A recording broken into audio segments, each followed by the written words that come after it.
Gusto mo bang mag-shoot sa ilalim ng tubig? Pero takot masira ang AI Osmo Pocket 3 mo?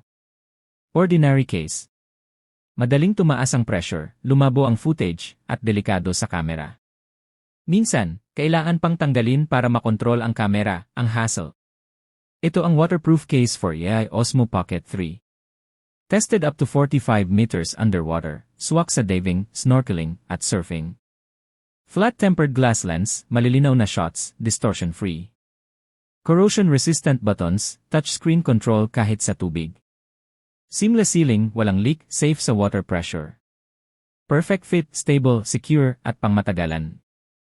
Honestly, once you used this, I could shoot confidently underwater. Footage crystal clear, no worries about camera damage. Even in deep dives or salty water, it held perfectly. Perfect para sa mga water adventures, shoot, explore, enjoy, at safe ang camera mo. Must have para sa AI Osmo Pocket 3 users na gustong mag-shoot sa ilalim ng tubig.